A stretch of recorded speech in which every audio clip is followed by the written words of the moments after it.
President Davis, the live stream is now in progress. You may turn on your mic and start the meeting. Meeting of the Capistrano Unified School District. The meeting is now in session. The time is 5:31 p.m. Mrs. Hayes, can you please call the roll? Trustee Castellanos is absent. Trustee Pritchard. Present. Trustee Zollinger. Present. Trustee Adnams. Present. Trustee Jones. Here. Trustee Bullicus. Here. Trustee Davis. Mrs. Hayes, before the board recesses to closed session, is there anyone who would like to speak to a closed session agenda item?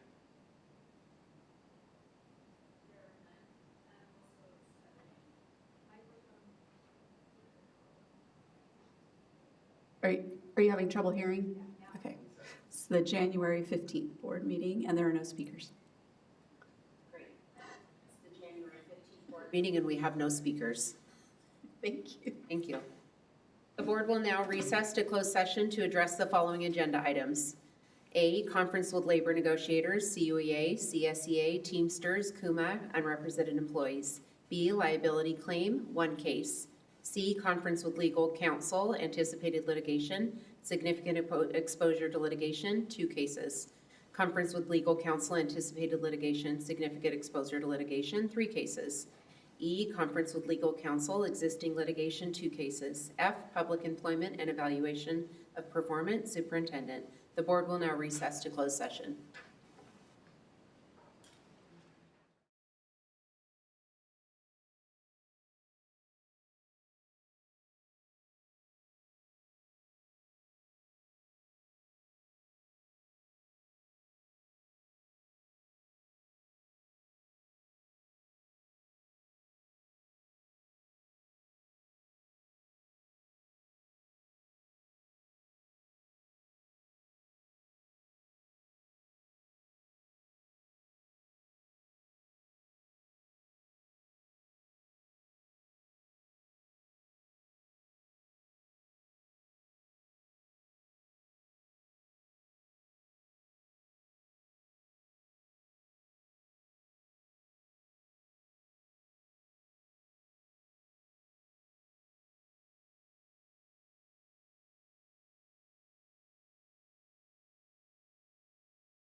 President Davis, the live stream is now in progress. You may turn on your mic and open the meeting. Thank you. Good evening and welcome to the January 15th regular board meeting of the Capistrano Unified School District. The meeting is now in session. The time is now 7:05 p.m.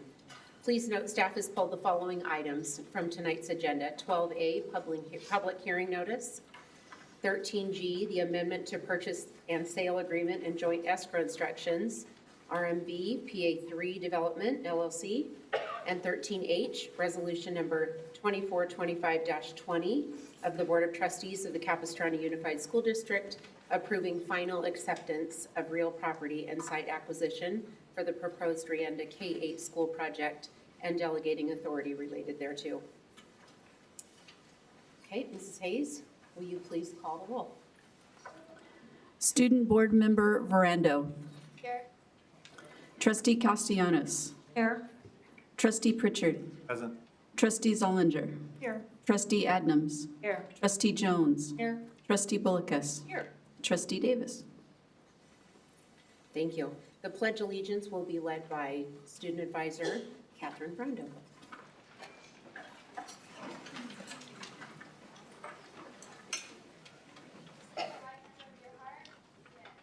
I pledge allegiance to the flag of the United States of America and to the republic for which it stands, one nation, under God, indivisible, with liberty and justice for all. Thank you. May I have a motion to adopt the agenda? So moved. Second. Moved by Trustee Bullicus, seconded by Trustee Zollinger. Thank you. All those in favor, say aye. Aye. Okay, and that passes 7-0 with a preferential vote by Trustee Verando. And the motion carries. Thank you. All right, Mrs. Hayes, please read the report from closed session. On agenda item 3A, conference with labor negotiators, no reportable action. On agenda item 3B, liability claim, trustees voted 7-0 to approve staff recommendation on the following case. Rejection of government claim number 2412881. On agenda item 3C, conference with legal counsel, anticipated litigation, trustees gave direction to staff. On agenda item 3D, conference with legal counsel, anticipated litigation, items D1 through D3, trustees voted 7-0 to approve staff recommendation on the following case numbers. ADR case number 20241203, case number 20241204, case number 20241205. On agenda item 3E, conference with legal counsel, existing litigation, items E1 through E2, trustees voted 7-0 to approve staff recommendation on the following OAH cases. Case number 2024080515, case number 2024110752. On agenda item 3F, public employment and evaluation of performance, no reportable action, and this concludes my report. Thank you. I'd like to recognize Dr. Chris Brown to present his superintendent opening comments, followed by trustee comments. Good evening, everybody. Welcome to our first Board of Trustees meeting for the new year 2025. I hope everyone had a wonderful winter break and that their transition back to school was smooth and effective. I do want to start with just a little bit of clarity. The staff pulled items 12A, 13G, and 13H from tonight's board meeting in order to allow for two scheduled discussions between Capistrano Unified School District and Rancho Mission Viejo. It is anticipated that these items will be presented to the Board of Trustees at the February 19th board meeting, along with the award of bid for the construction of the Rienda K-8 school. This change of agenda tonight will not impact the currently scheduled timelines for the opening of Rienda, so I just wanted to clarify that before we move on. And I also want to spend some time tonight sharing some ways that you can engage with the district throughout the winter and the spring on topics that come up frequently when I'm out into the community and I'm talking to our students and our families and our staff members. So beginning this week, the Executive Director of Safety and Student Services for the district, Darren Gendra, is hosting bullying workshops at CUSD middle schools. Information and resources on detecting and resolving bullying incidents and talking to students about bullying will be presented. Parents and students are invited to attend, and all workshops will be held from 5:30 to 6:30 p.m. We have them around the district. We're going to have one Thursday, tomorrow, January 16th at Bernice Air Middle School. Wednesday, January 22nd at Newhart Middle School. Tuesday, January 28th at Las Flores K-8. Thursday, February 4th at Niguel Hills Middle School. Wednesday, February 12th at Marco Forster Middle School. And Thursday, February 20th at Don Juan Avila Middle School. So just an example of a time and place where parents and students could come to learn about a topic of importance. Also, we just had the holidays, and many of our CUSD students received brand new, gleaming, rapidly transporting e-bikes as gifts for the holidays. And it's important to educate our students about e-bike safety and e-bike rules.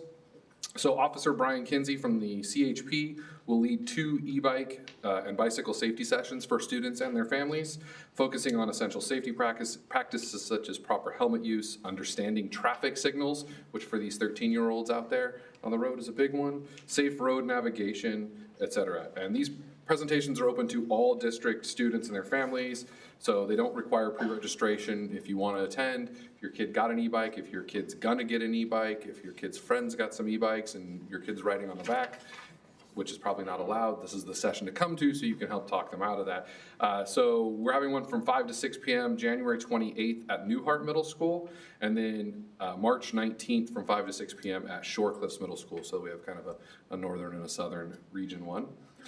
My next Coffee with Chris is scheduled at Truman Benedict on Friday, February 7th from 8 to 9 a.m. And the final 2 are scheduled for Friday, March 4th at Canyon Vista at 8:30 a.m. and Friday, April 19th at Carl Hankey at 8:15 a.m. And finally, if you're interested in employment, Human Resource Services will be hosting a hiring fair on Monday, February 10th from 9 to 11:30 at the Ed Center. They do on-site screening and interviewing available for a variety of confidential positions, paraeducators, supervisors, LVNs, bus drivers. If you know a bus driver or a potential bus driver, send them to the hiring fair, food service workers and more. So just a lot of ways to integrate with the district, to interact with the district, to learn about things that are important to your family and your students as we move into the spring. And that concludes my comments. Thank you. Thank you. Trustees? Trustee Adams? Yes. Good evening, everyone. I just want to personally and publicly express my deepest condolences to everyone affected by the fires in Los Angeles. It's an unimaginable tragedy, and just personally want to know anyone affected to know that our thoughts and prayers are with you. I also want to congratulate all the groups that I've heard of down here in South Orange County, churches, synagogues, and other houses of faith and organizations and clubs that are rallying support.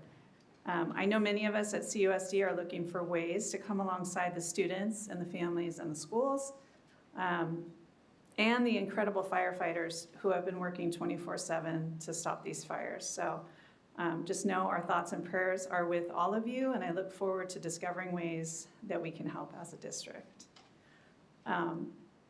I just also wanted to thank the superintendent, the staff, and everyone who attended our December board meeting for the encouraging welcome that Trustee Zollinger and I got, that we received as we stepped into our new role as trustees.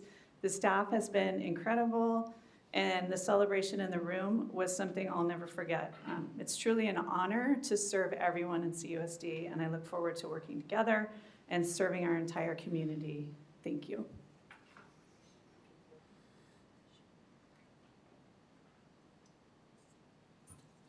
Well, what would a January meeting be if I didn't talk about robotics? Because while we were ending our 2-week break, we had the launch internationally January 6th, live streamed throughout the world. And this year's competition is called Reefscape. And I have to tell you, with having a robotic engineer student at home, it looks pretty challenging. Last year, there was kind of questions about how challenging the course was. Well, okay, so they came back and addressed that. They have to move algae and coral, and you get a lot of information when you live with an engineer in terms of the dynamics of building the robot. But competition, they have to do the build within 6 weeks. The competition starts next month in February, goes through April when they have their international competition annually in Houston, Texas. So stay tuned for updates, and I want to wish Team 5199, Robot Dolphins from Outer Space, all the good luck this year. Thank you.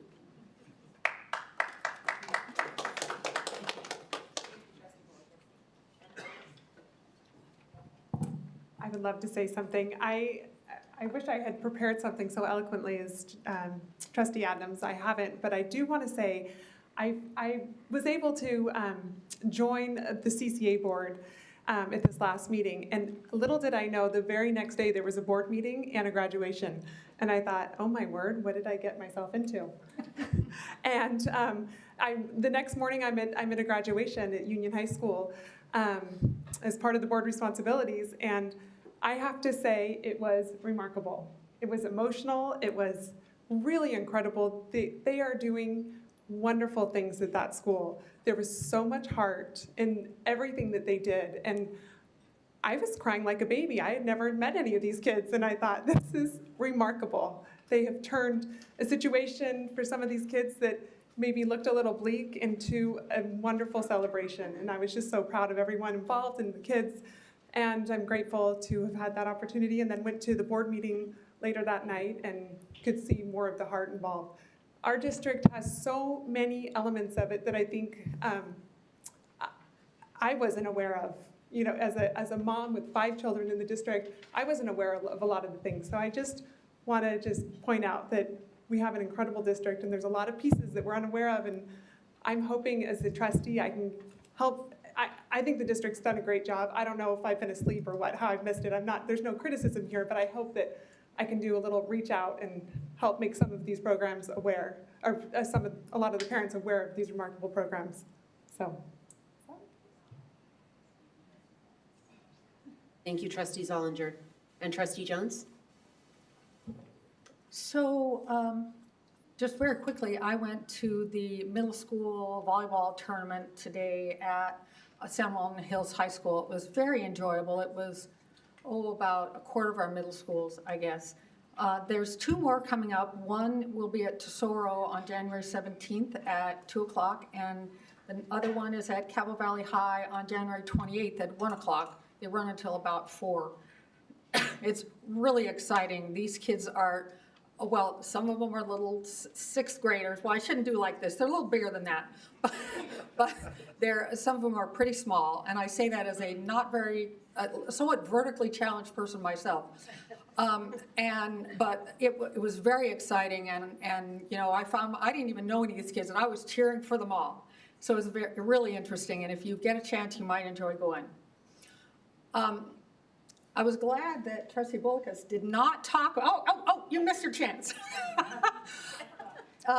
Trustee Bulkus and I are the California School Boards Association representatives from this district. And at the meeting in, let's see, was that December, November?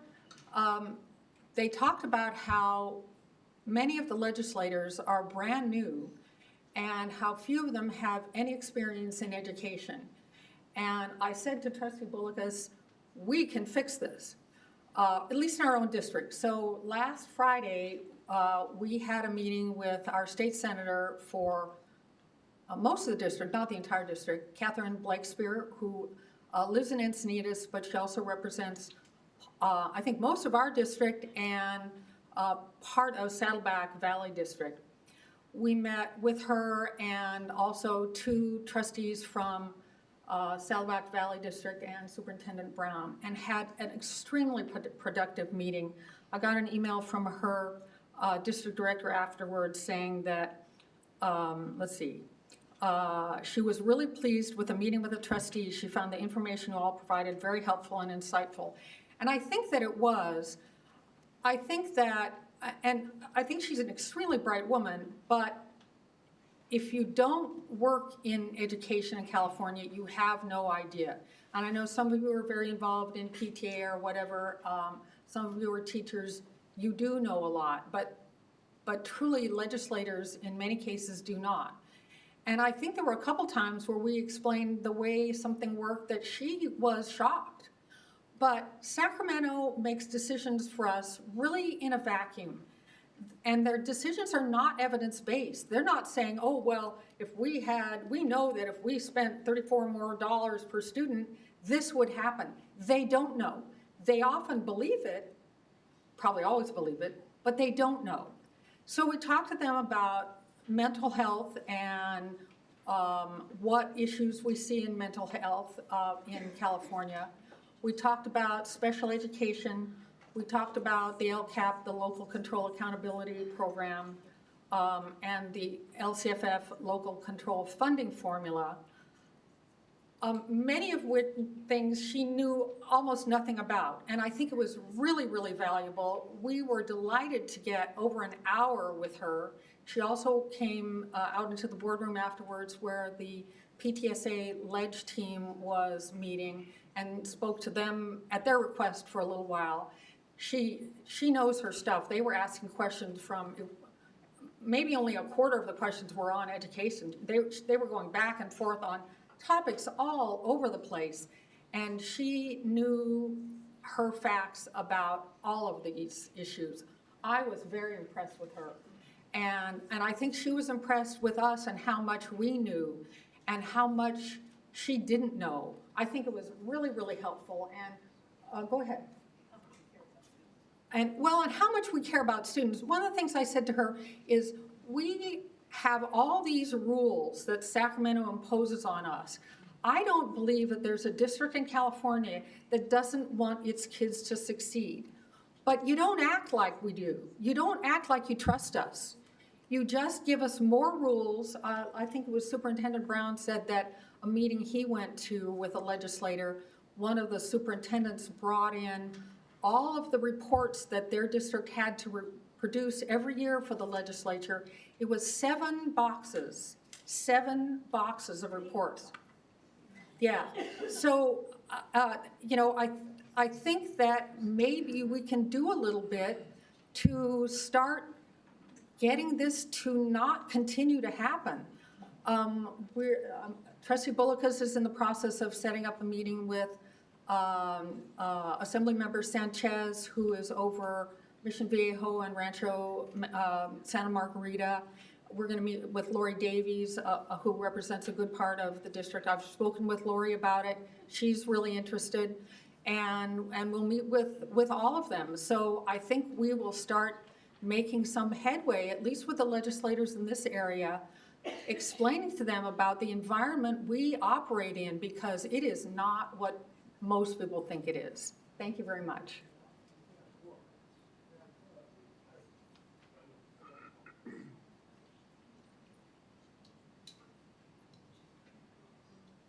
Okay, Happy New Year. 2025 will be an incredible year. Yesterday at San Clemente High School, we had a friend of mine, Joseph Alexander. If you recall, he came to BAMS in October, and he's a survivor of 12 concentration camps, including Auschwitz. And he had so much to share with the 10th graders at San Clemente High School. He is absolutely legendary. And the way that he was able to survive Auschwitz is they got to the table where Dr. Death is there, and they put him in categories. If you looked frail, if you looked old, if you looked like you weren't very able, you were sent to one side, and the others were able-bodied, could work, do roofing, construction, whatever is needed. He was put in, he's about 4'10", and at that point 17 years old and small and frail and hadn't eaten much in quite some time. And he was put in the you'll die section. And he arrived at Auschwitz at midnight. After midnight, he got past Dr. Death and say the table there, and was in the category to die. And he realized what was happening and quickly bolted to the other side. And that's how he survived that location. And the stories went on and on and on.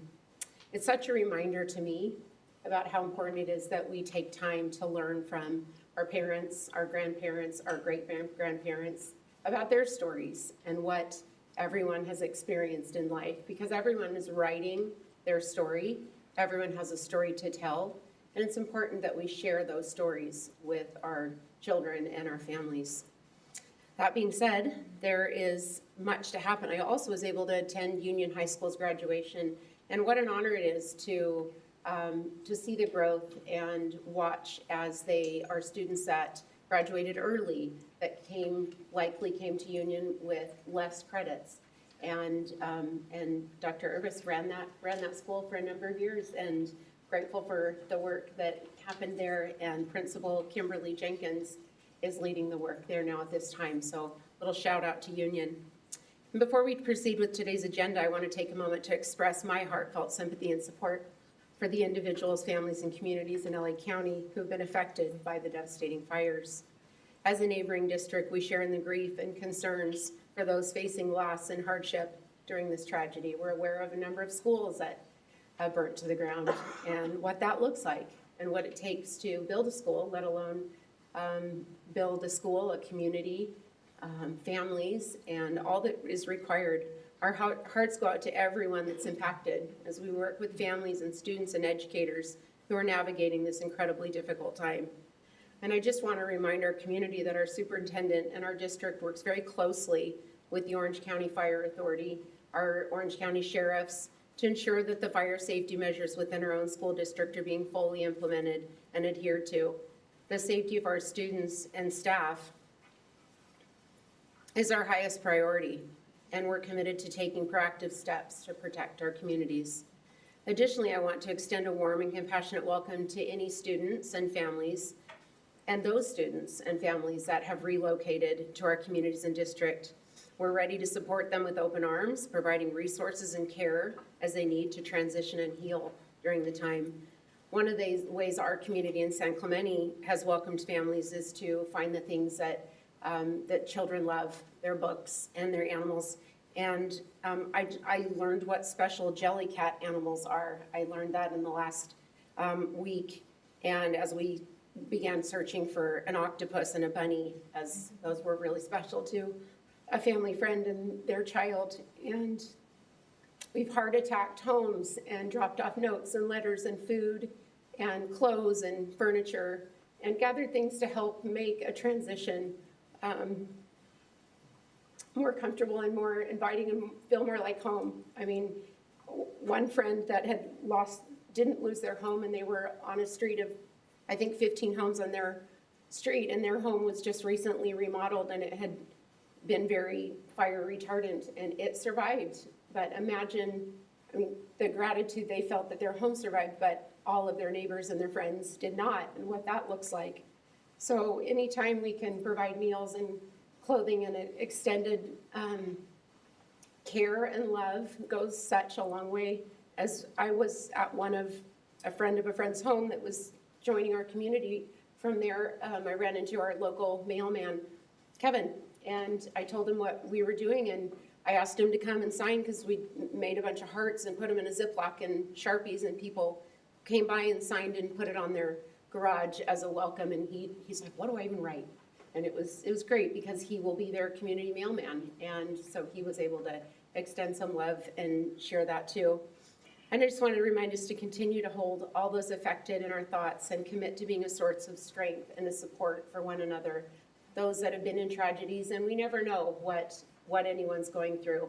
So just a reminder to, as the start of this new year, to extend that love and compassion wherever we are. And with that, let's begin our meeting. And I'm going to move right on over to Student Advisor Brando for your comments.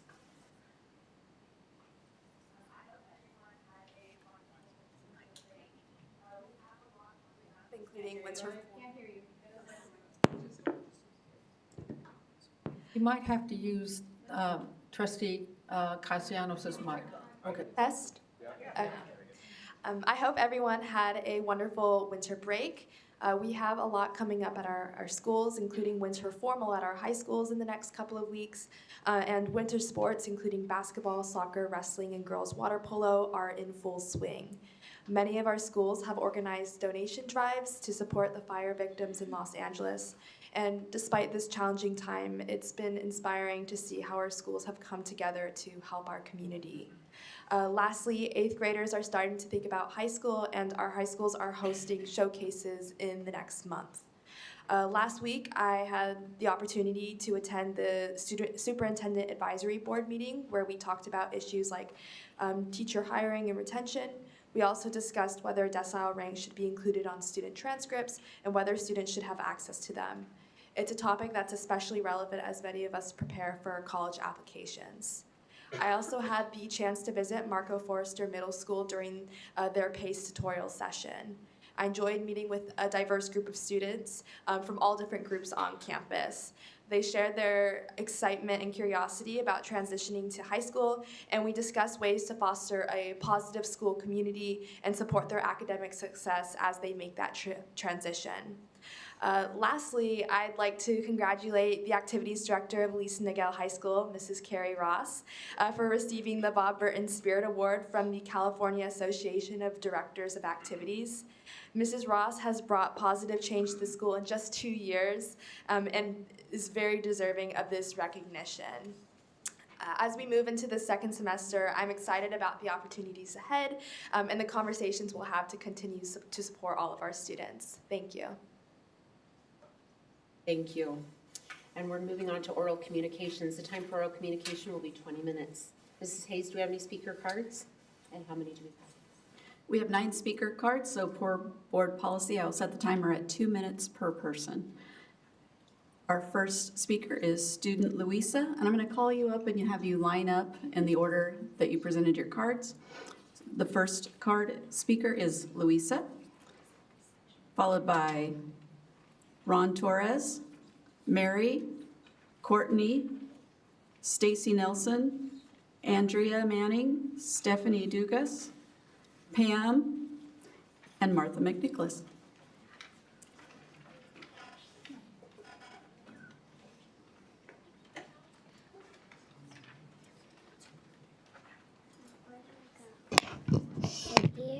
Go ahead.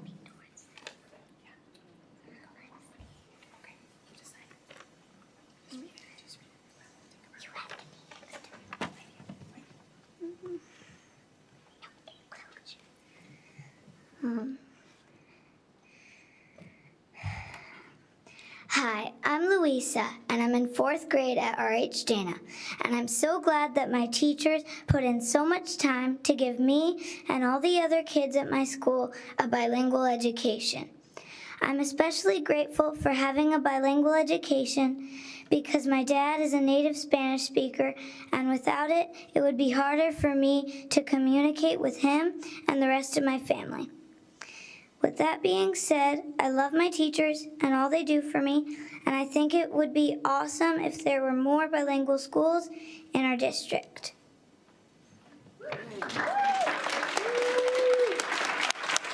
Thank you, Louisa. Ron Torres.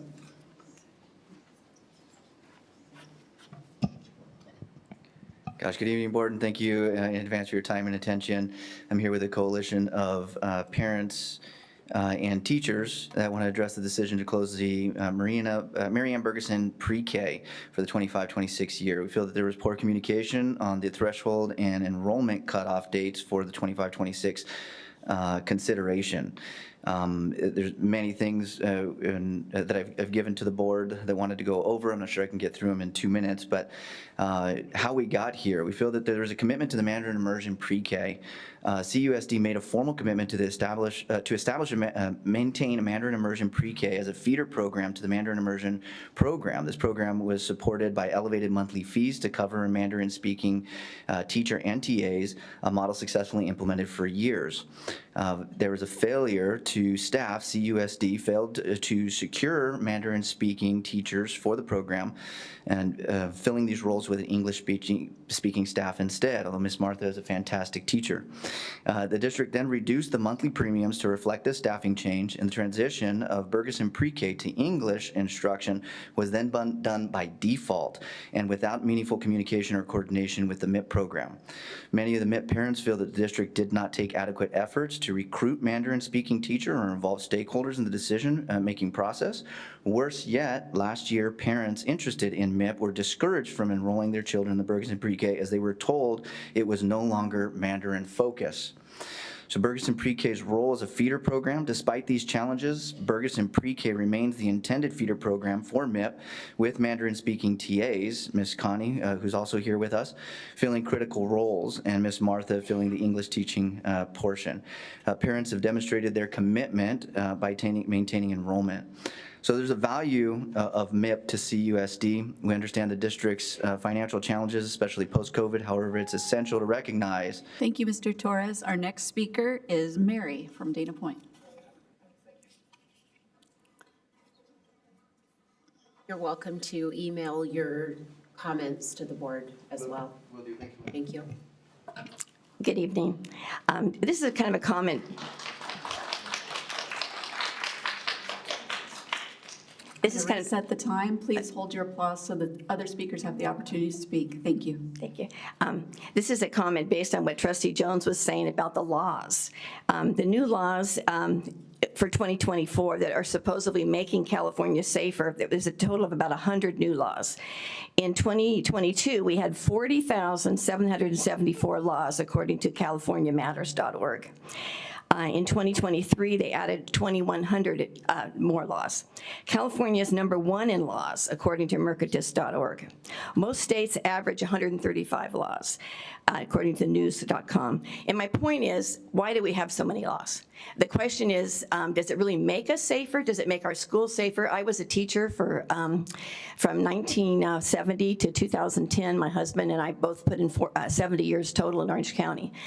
And we just saw such an encroachment upon the paperwork, like you mentioned, and everything became like chaotic because you couldn't do the teaching because the IEPs were so long and involved. I think that we need to get away from bureaucracy, we need to get away from laws and get back to teaching and common sense. And I think that's something that's a real problem within our state. And I think we have kind of a dictatorial idea that we don't have enough common sense. We have a lot of common sense. And I don't think we need all the directives coming from Sacramento. AB 1955, the safety law. That's supposed to make us safer. That's the one that prevents parents from being notified. I question these kinds of things. AB 1825, talking about what are the acceptable books. TakeBackTheClassroom.com, you can actually read the books. There's 40 to 60 books on there, and you can actually see the actual book on there. And as a former teacher, we did the 3 R's. We didn't get into CRT, we didn't get into DEI and all those types of things, and I think that the children were far better educated starting back in the 70s. And I really feel sorry for the teachers today that they're so inundated with over-testing, over-regulations, all these different programs. Thank you, Mary. Our next Thank you. speaker is Courtney. Courtney, please come forward. Okay. Hello, my name is Courtney Papillon. I'm a parent and volunteer with the Marblehead PTA. I first engaged with the district and trustee personnel at a parent meeting hosted at Marblehead in response to a public statement from an area charter school in November of 2022. That was also our first semester here in Orange County. I am proud of our PTA's advocacy for Marblehead, and our community is engaged. Since then, we have consistently attended district meetings, coffee talks, town halls, and other events. In January 2023, we hosted a meeting with Dr. Brown and Ryan Burris on the future of Marblehead. Tonight, I am joined by Marblehead PTA President Tony Matarani, fresh off an airplane, as well as our Ohana community of parents and teachers behind me. We completed a study and are here to present a resolution that our PTA adopted on January 9th, 2025. The resolution formalizes our position on Marblehead as CUSD prepares to make decisions regarding school utilization. Following the meeting, you'll receive a copy via email. Thanks. Our next speaker is Stacy. Stacy, go ahead. Hello. Marblehead PTA stands against closure. Whereas Marblehead has been identified as a school of study for possible closure, the PTA is united against the closure of the school. And whereas Marblehead leads the district in declining enrollment and projected utilization, the PTA believes that the Capistrano Unified School District underutilized the school site and welcomes the addition of programs including dual language immersion, STARS, special education, expanded TK, and other innovative district-sponsored programs, or merging with another CUSD-operated public school on the Marblehead campus. And whereas the Capistrano Unified School District is at capacity with a waiting list for the Spanish dual immersion program in San Clemente. And whereas the Marblehead campus is in good repair with permanent structures to safely accommodate more students. And whereas the Marblehead community of students, teachers, staff, and parents will be negatively impacted by a closure, with potential long-term outcomes as outlined in the study attached. Our next speaker is Andrea. Tall. Hi, my name's Andrea Manning. I'm the treasurer of our PTA. I'm also the CAC representative for Marblehead Elementary, and I'm going to continue to read our motion. Therefore be it resolved that Marblehead PTA stands united against the closure of our school, and be it further resolved that Marblehead PTA challenges the Capistrano Unified School District staff and Board of Trustees to seek and support solutions that will optimize usage of the Marblehead campus for Capistrano Unified School District operated public school students and programs, including a possible expansion of dual immersion offerings in San Clemente. And be it further resolved that Marblehead PTA recognizes the ongoing Capistrano Unified School District declining enrollment, creating financial pressures on the district, and that Marblehead's campus is considered over other facilities that pose a liability to the school district because they are in ill repair, utilize temporary structures, and/or unsafe, and be it further resolved that the Capistrano Unified School District staff and Board of Trustees comply with the school closure best practices outlined by the California Department of Education. The Marblehead PTA urges all levels of leadership to communicate and create opportunities for input as outlined in the best practices for students and their families. Thank you for your time. Our next speaker is Stephanie. Hi, my name is Stephanie Dugas. I'm the bilingual representative on the PTA as well as the garden coordinator. And as a conclusion, I would just like to say that as a district and Board of Trustees, please remember that these decisions are not just financial. Your actions will make a permanent and lasting impact on our kids and our community. As a Title I school, our community includes many marginalized students. For some, this is the only community they have ever known. Removing that security can have long-term detrimental effects. We invite you to visit Marblehead to see our incredible community, tour our building, and collaborate on a solution that benefits everyone involved. Our school is marvelous, so please come and see it. Thank you. Our next speaker, please hold your applause. Our next speaker is Pam. I just first want to give a huge and sincere congratulations to the two new trustees and the two incumbents that are also on the board of the 2025 school board. Your campaigns were stellar, and it showed your true desire to make changes. We believe and pray that you will stand and you will build upon the platforms that you campaigned on, of academic excellence, of stopping excessive social issues in the school classrooms, and in stating a parental notification act that puts the parents back in the place of responsibility for their child.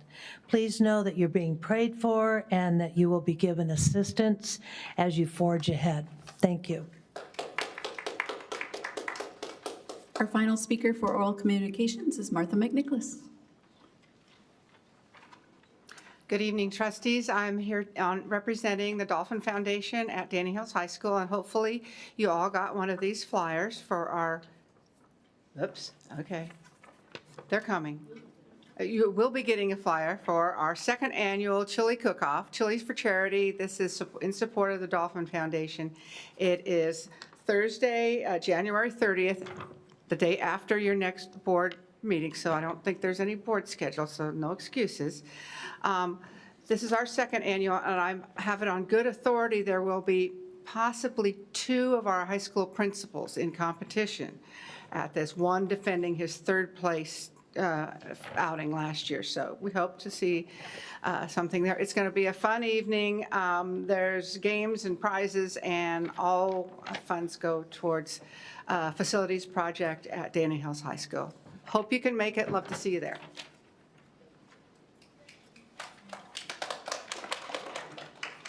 Public hearing, this item was pulled by staff, so we're on to discussion, action, information items. 13A, presentation and receipt of the District and Community Facilities District's annual financial reports for the fiscal year ending June 30th, 2024. May I have a motion to receive the District and Community Facilities District annual financial reports for the fiscal year ending June 30th, 2024? So moved. I'll move. Second. Moved by Trustee Adams, second by Trustee Castellanos. Thank you. We'd like to recognize Clark Hampton, Deputy Superintendent, Business and Support Services, to present the item. Ms. Hayes, do we have any? Oh. Thank you, President Davis, trustees. So the school district's fiscal year ends on June 30th every year, and we have a financial audit that is for that period of time from July 1 to June 30th. Tonight on the board's agenda are two audits, one for all of our community facilities districts and one for the district itself's financials. And here with us is our auditor, Peter Glenn. He's a partner with Nigro and Nigro Auditors who audits our books, and he's here to present the audit for you tonight, and we will stick around to answer any questions you might have. Thank you. Go ahead. Good evening, members of the board, cabinet, and audience. Again, as was mentioned, my name is Peter Glenn. I'm with the audit firm Nigro & Nigro, and we're your independent auditor. And annually, we conduct an audit of the Community Facilities District as well as the district itself, and that fulfills the Education Code requirement. And so I'm going to just briefly kind of go over use broad strokes here and talk about the audit, a little bit about the process, and then about the results. So the audit started about last year, February, March, as it usually does, and it continues on over the months, periodically visiting school sites, coming out to the district to do compliance audits, both federal and state compliance requirements. And then it wraps up at the end of the year after the unaudited actuals are accepted by the board, which usually occurs in September. And then we conduct our audit of the financial reports in your unaudited actuals, and we wrap up the finishing steps on all of the compliance areas that are required by the state and by the federal government. So in the reports, we issue an opinion letter, and the opinion letter goes into whether the financial statements are fairly stated, and I can say that yes, they were both fairly stated. And also there are 3 additional reports in the district audit, and those address the internal controls of the district as it pertains to the financial reporting. And then it also goes into controls over the state compliance areas, and there are continuously being added, as kind of was mentioned earlier in your board meeting, state requirements. So I wanted to commend the district on their compliance with some of the new state requirements that have been especially troublesome for some districts.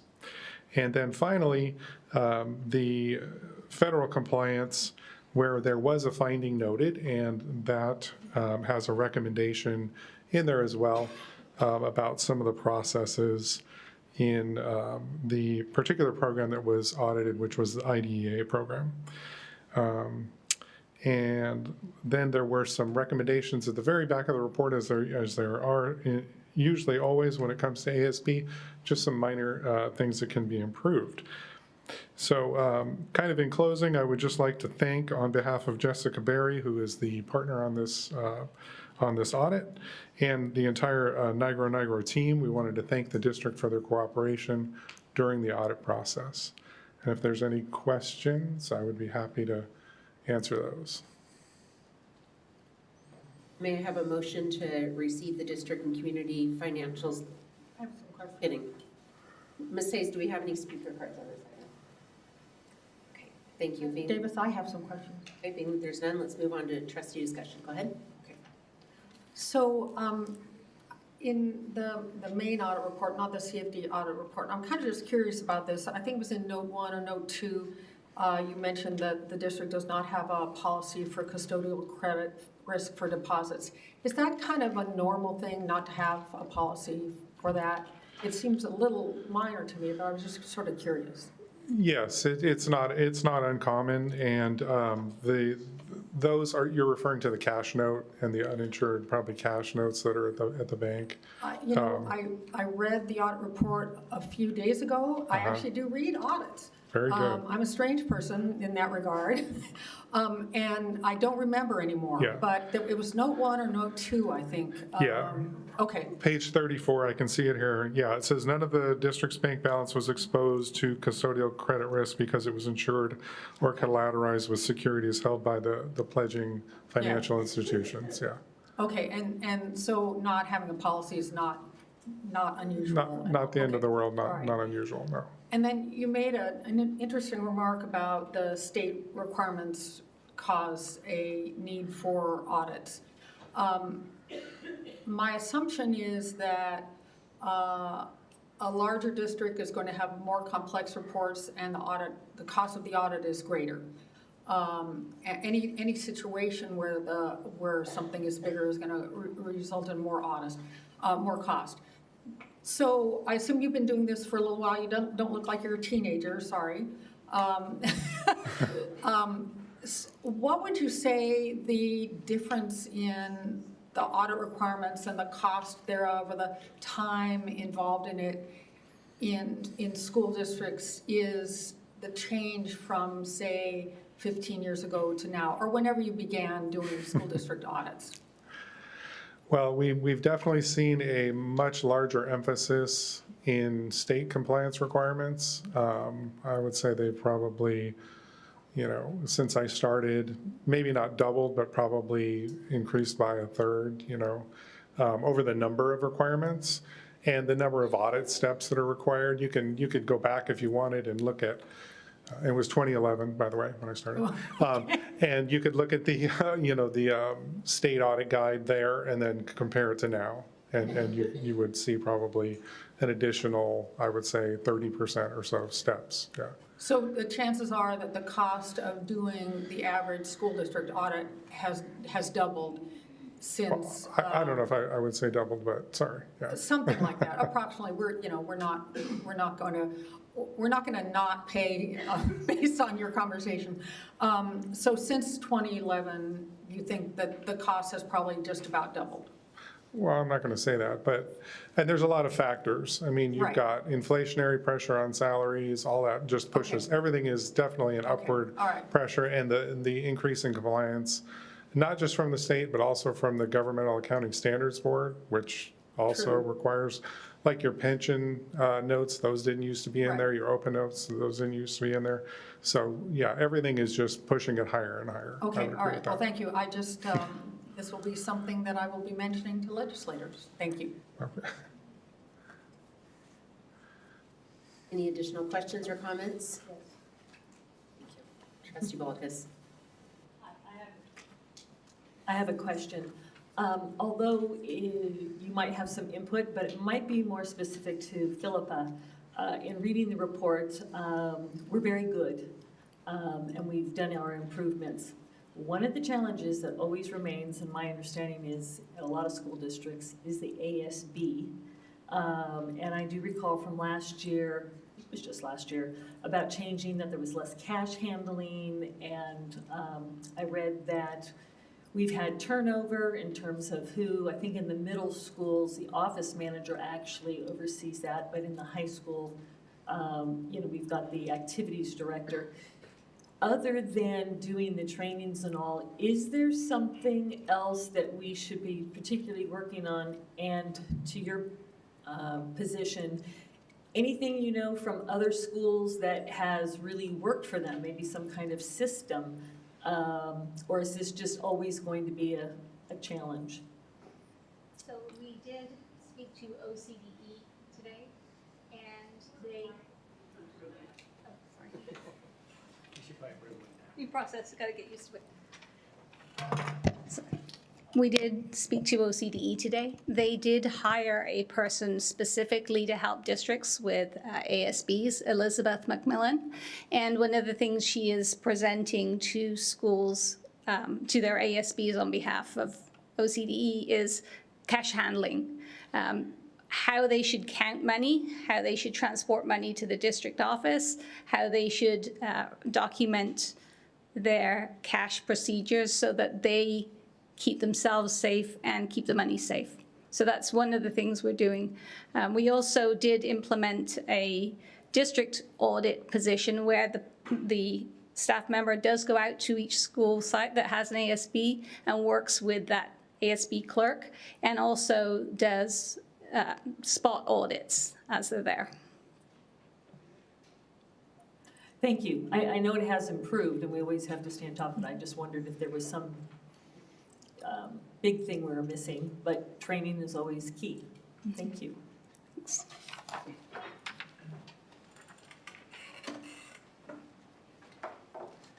Any other questions, comments?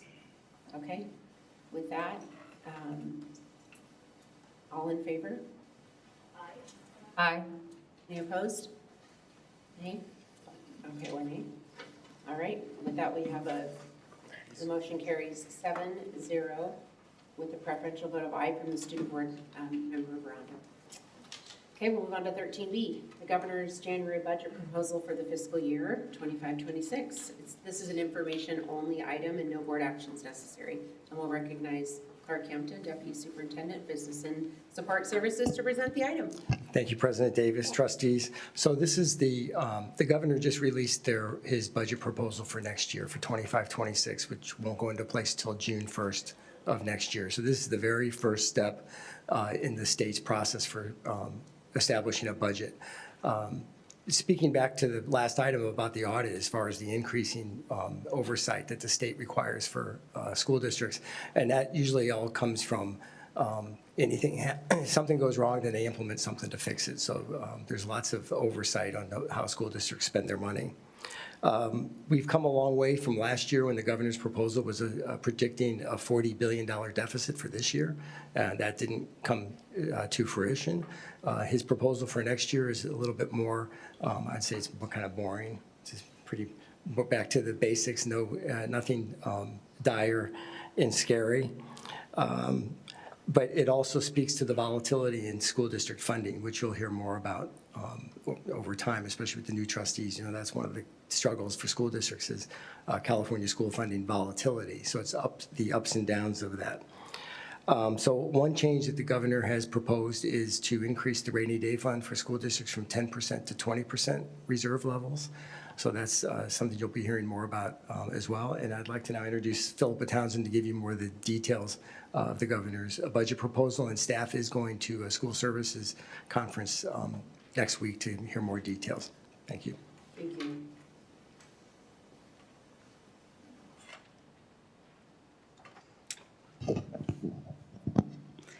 So when the governor proposes a new budget for 25-26, he also revises the budget for the current year, 24-25, and the prior year, 23-24.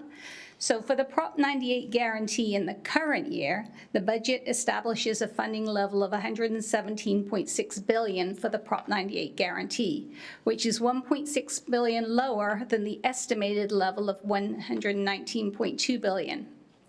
This is unprecedented. It hasn't happened before. The governor has stated that the conservative approach is to prevent over-appropriating funding to K-12 and community colleges in the event revenue projections are too optimistic. So this amount will be reevaluated as part of the May revision, and it may end up being higher for the current year. There has been some debate over whether this is a legal method that he's doing right now, but I guess we'll see in a few months. For 25-26, the COLA, the statutory cost of living adjustment, has been estimated at 2.43%, which, as you might remember, is about 0.5% lower than we had estimated in June. The local control funding formula overall was increased by $2.5 billion to fund that COLA and also to implement the final year of the expansion of the transitional kindergarten program, plus an additional $1.5 billion to pay for a lowered adult-to-student ratio of 10 students to 1 adult, reduced from 12 students to 1 adult in the current year for transitional kindergarten. The governor has also proposed some one-time funding. The first one might sound familiar because it's the Learning Recovery Emergency Block Grant. And you might think, well, we've had that already. We had that grant in 2022. We spent the money. Then the governor said we're taking some of that back in 2023, and now we're getting some of that money back again. So we will get that returned to us in 3 payments over the next 3 years. The next one-time funding is the Student Support and Professional Development Discretionary Block Grant. This is a one-time grant of $1.8 billion to provide one-time support for various educational priorities, as well as addressing unspecified rising costs. The next one is KIT funds, which is something we've had before. It's funding for specialized kitchen equipment, infrastructure, and training to allow schools to prepare freshly made meals with locally grown ingredients, which, as you know, is very big in our district. And finally, literacy instruction investments, which is support for literacy screenings. We did receive some of that this year, so we will get some more next year. Next is the Expanded Learning Opportunities Grant. This gives additional eligibility for LEAs to access Expanded Learning Opportunities Grant, which lowers the cutoff for unduplicated students from 75% to 55% to access the highest tier of money. Since CUSD is only at 32% unduplicated students, we would not qualify for this extra money, although we do qualify for the lower tier of funding. And finally, for facilities, the governor proposes to sell $1.5 billion of the bonds that were approved this last November.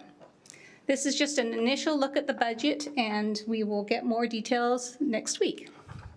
And with that, if there are any questions, I'd be happy to answer. Very good, thank you. Mrs. Hayes, do we have any speaker cards on this item? There are none. With that, okay, Trustee Jones? So I think you just said that there's new money coming in for the TK class size reduction? There's new, yes. Are you aware of that, Dr. Brown? I am aware of it because it was just released in the governor's budget proposal. It was one of those things we were planning for it to not be released. The indication was originally when he did his budget last year that the requirement would remain, but the funding may or may not come. In his current budget, the funding does come. Okay, so we're not being paid for the reduction this year, but if this goes through as he's now speaking, we will be paid for it next year? For the 10-to-1 adults, yes. And will it go back 3 years? So currently we're at 12-to-1. So there's 2 pieces to this. The first piece is we're gradually implementing TK for all 4-year-olds. So this is the final, 25-26 will be the final year of the implementation. Up till now, we've been at 12 students to 1 adult. In 25-26, we were told we had to go to 10 students to 1 adult. But the language said it was an intent to fund, but nobody thought he would actually fund it. So he is actually funding the reduction in class size. But I thought we were in 10-to-1 this year. No. Okay, all right, so next year. Oh, yes, you would know. So, okay. It was going to stay that way. That was the rumor, that he wasn't going to fund it. But now Yeah. Right. It was And a surprise. It cost our district $1.9 million to just reduce those class sizes by 2. Yes. $1.9 million, almost $2 million. That's a lot of money in any district. And yes. Well, I mean, that's great, because yes, I mean, I read the budget trailer and they said, oh yeah, we intend to fund this, but they're like wishes are, if wishes were horses. Okay. And I just want to say, when we had the Serrano Priest funding, I don't even know how long ago that came up. And there were all these low wealth school districts, and we were a low wealth school district, and we still are. and that went away, and we came up with LCFF, it was like, oh, we're not gonna have these grants anymore, you're just gonna get money. And now the grants are back with a vengeance. And again, this is what causes all the paperwork, because every grant has to be accounted for, and every nickel that's spent there's forms to fill out. And I mean, it's eating us alive. The paperwork alone is eating us alive. And again, we want kids to succeed. I mean, I know I'm preaching the choir. We just give us the money and we will spend it wisely without all of this nonsense of reporting. So thank you, I appreciate it. Any other comments, questions? As far as the kitchen equipment, will you talk a little bit about that and what direction we've gone and are basically already ahead of it? So our Director of Food Nutrition Services, Kristen Hilleman, is totally on board with locally grown produce and scratch cooking. She is involved with all of the groups in California that do this. She's on committees. She's actually traveling, I think, tonight to go to another meeting on this. And so the more space she has and the more fridges, freezers, places to cook she has, the more she can implement this. Because that's really the only constraint she has is space, which we're addressing now with the central kitchen renovation and just more equipment. So this will be great. Just as a reminder, Food and Nutrition Services is a self-funded entity, right? So part of the district, but their budget and funding is kind of wholly enclosed for them. It's not crossoverable into our general fund.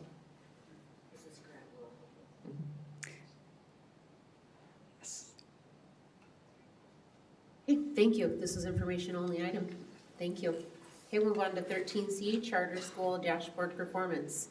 And this is an information item only and no board action is necessary. We'll recognize Dr. Greg Merwin, Associate Superintendent, Education and Support Service, to present the item.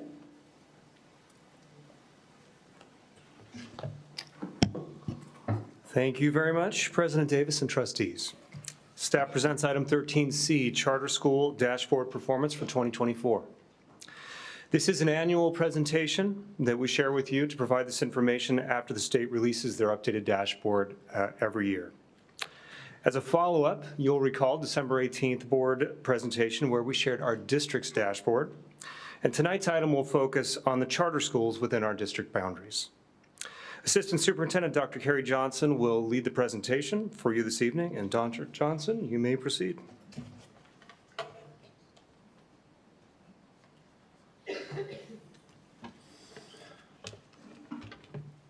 Thank you, Dr. Merwin. All right, so as Dr. Merwin stated, we have 8 charter schools located within the boundaries of CUSD. 6 of them are authorized by CUSD: Community Roots, Journey, Oxford Preparatory Academy, South Orange County, Cal Ops, or California Online Public Schools, Ocasa College Prep, and Opportunities for Learning. Then there are 2 Orange County Board authorized charter schools in our district, Ocasa K-5 and California Republic Leadership Academy. Here you have a table displaying grade span of students served, enrollment, and key student groups for comparison with the 8 charter schools located within our district boundaries. So along the far left column there, you see grades served, the enrollment for CUSD as well as the other charter schools, students for socioeconomically disadvantaged students, English learners, foster youth, and students with disability. And also the final row there, that is in-district enrollment, meaning students who live within the boundaries but are enrolled in those charter schools. So you have both the percentage and the total number of students. So I want to draw your attention to some key data points. CRA has the highest total number of in-district students at 682, while Ocasa College Prep has the highest percentage at 98%. Conversely, Ocasa College Prep also has the fewest number of in-district students at 103, while Cal Ops has the smallest percentage at 3.3%. And then also, if you look at the double asterisk at the bottom there, OFL is a DAS school, and I will go into more detail of what a DAS school is in a few slides. And just as a reminder that the dashboard is based on performance in the current year and change from the prior year. So starting on the left, low performance is indicated with a red, going all the way to the right, where blue is an indicator of high performance. So DAS is, or Dashboard Alternative School Status, was something created by the state of California to alternatively measure schools who serve at-risk or high-risk students. For example, OFL and in our own school district, Union High School, are two DAS schools. They tend to serve students who are behind on credits or credit deficient and are high risk for dropout.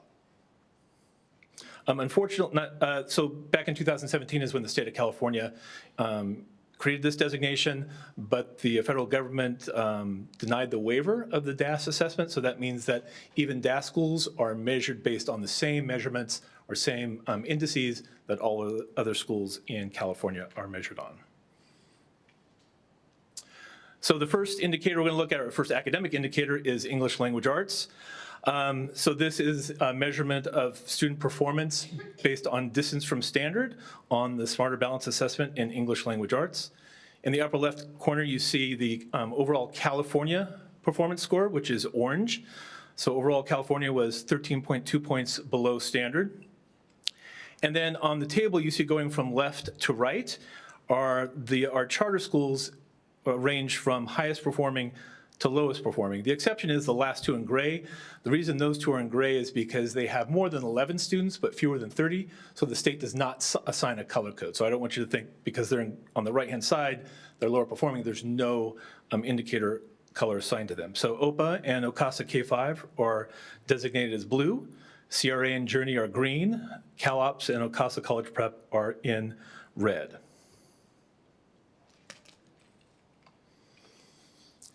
The next slide here, so last slide we were looking at distance from standard. Here we're looking at the percentage of students who met or exceeded the standard. So a little different look at how students are performing. Once again, the colors of the columns are associated with the dashboard indicator color assignment by the state. You see again on the left-hand side, California at 47%, and then the rest of our charter schools with their percentage of met and exceeded, and also their dashboard color assignment. So one of the things we want to do is try to do an apples-to-apples comparison between the highest performing charter school in our district, which is OPA, and then other similar schools within our district. So here you have OPA on the left, and this is distance from standard. So we're going back to that, how many points above standard are the schools performing.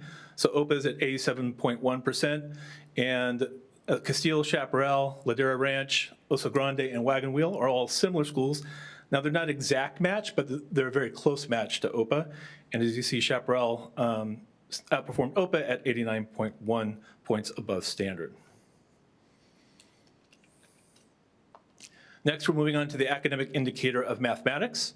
California was assigned the orange dashboard color, which is, they were 47.6 points below standard. And then once again, you see we have all of the charter schools range from left to right, from highest performing to low performing. But once again, the gray, that's just because they have more than 11 students, but fewer than 30, so the state does not assign a color. So with OPA and OCASA K5 in blue, CRA and Journey in green, CalOps in orange, and OCASA College Prep in red. And also, I need to point out that CRLA does not have data from the prior year. That's why there's an NA, so there's no way to measure progress from the prior data. So now we're going back to percentage of students meeting or exceeding standard in mathematics. Once again, California is on the left, and then you have the various charter schools arranged on this table.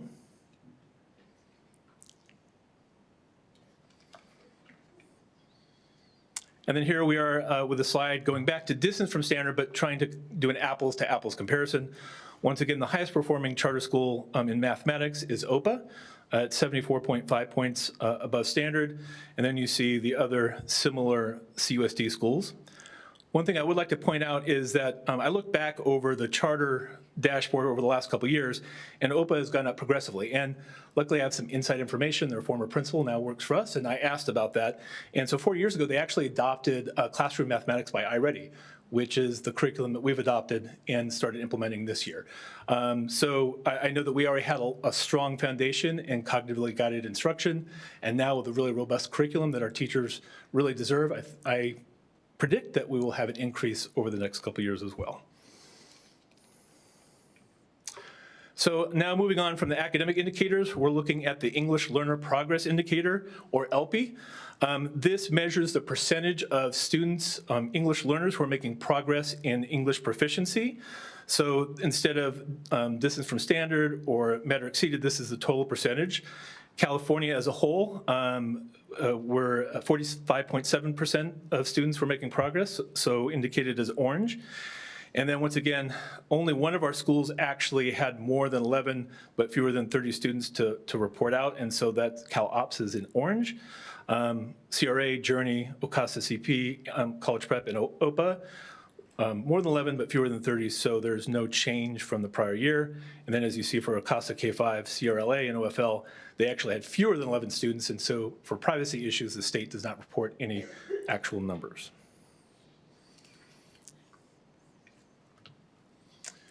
Next, we have the College and Career Indicator. So there are only 3 charter schools in our district that serve high school students. That is Cal Ops, OFL, and OCASA College Prep. As you see, both Cal Ops and OFL were in the low or orange dashboard indicator. And then OCASA College Prep has fewer than 11 seniors, and so no data is reported.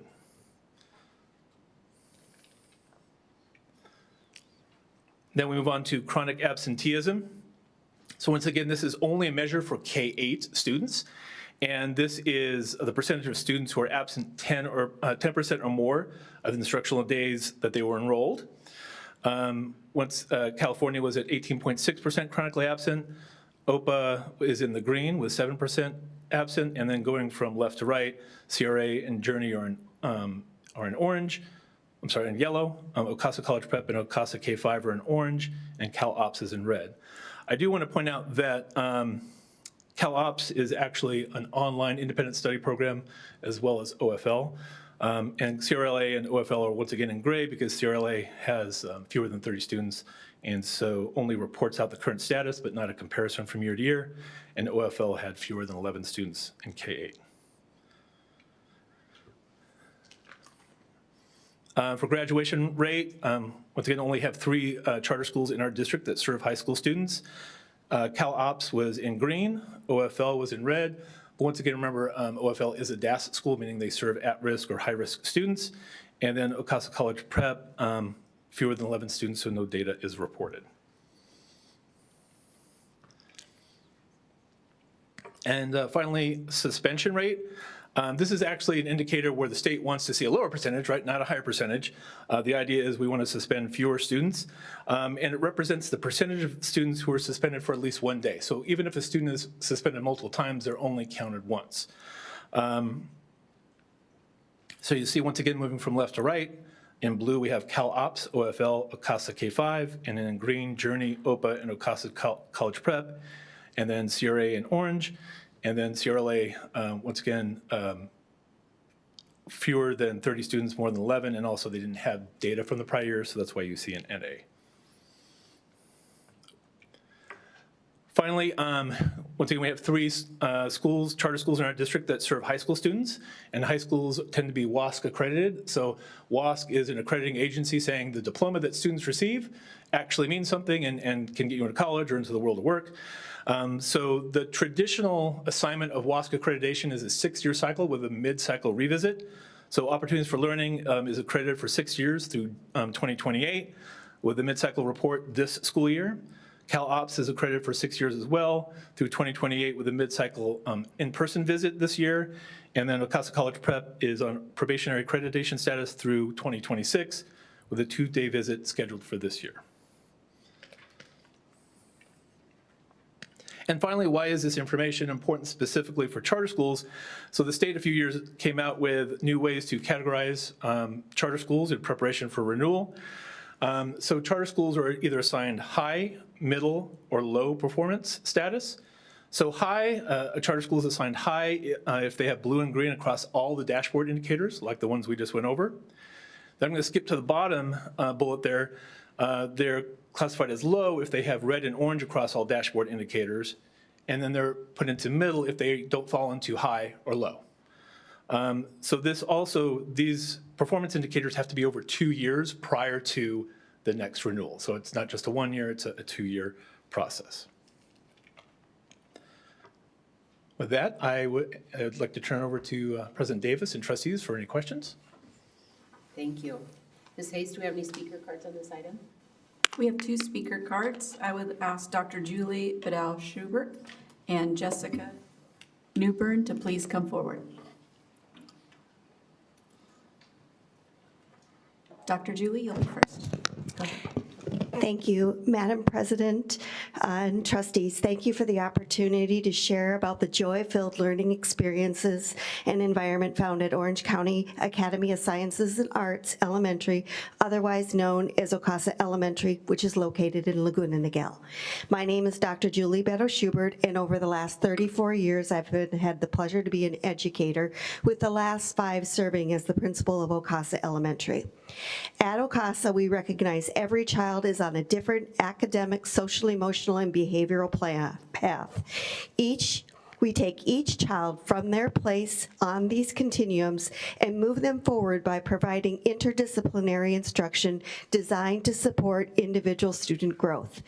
As a result, Ocasa Elementary's English language arts and mathematics scores are in the blue or the highest performing, and our students consistently demonstrate the highest growth. Our ability to achieve the highest academic achievement and growth is due to the exceptional instructional practice and strong parent, student, and staff relationships. In addition, Ocasa Elementary was voted the #1 school in Laguna Niguel to work. I attribute this achievement to Capel Mather, our executive director. His leadership and support during my 5-year tenure has been exceptional and laid the foundation for Ocasa's continued success. Ocasa Elementary is genuinely a joy-filled school and a fantastic place to work. Thank you for your support of Ocasa. Our next speaker is Jessica Newbern. Go ahead. Good evening, board members. My name is Jessica Newbern. I'm the new director of school development at the Orange County Academy of Sciences and Arts. This fall, I started my position and had the opportunity to help Ocasa College Prep plan for the year, and I wanted to share some highlights from this school year so far. First, something about last year.